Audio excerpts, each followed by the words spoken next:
Hi everyone, I just wanted to point out two commentaries that Jeff Leake and I recently published in the Proceedings of the National Academy of Sciences and the journal Science. So the first one is basically about the idea of treating poor data analyses as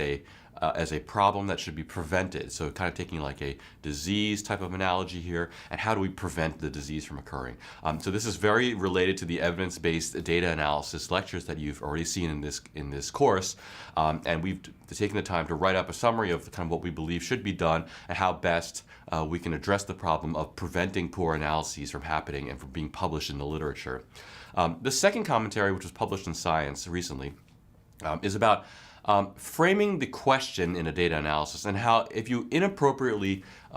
identify the question, then you can it will lead to kind of problems with reproducibility, because there are many different kinds of data analyses that you can do, and not all of them you would expect the results to be reproduced. For example,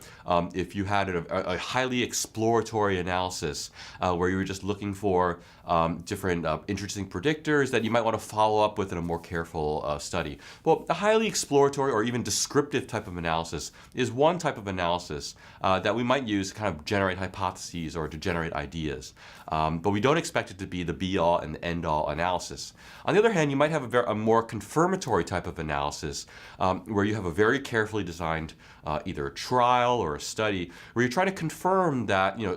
two things are associated, or maybe a drug improves people with a certain disease, or improves the health of people with a certain disease, or maybe it eliminates certain types of problems. So when you have a more confirmatory type of analysis that you're trying to do, then things have to be done much more carefully, and there often have to be pre-specified protocols and things like that.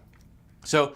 in many ways, one can kind of sort the evidence produced by various publications by first identifying what is the question that's being asked and what type of analysis is being done. Because then we can set our expectations about what we expect to see in the analysis and what we would expect to kind of be reproduced further down the line. So I encourage you to take a look at these commentaries and to see what you think.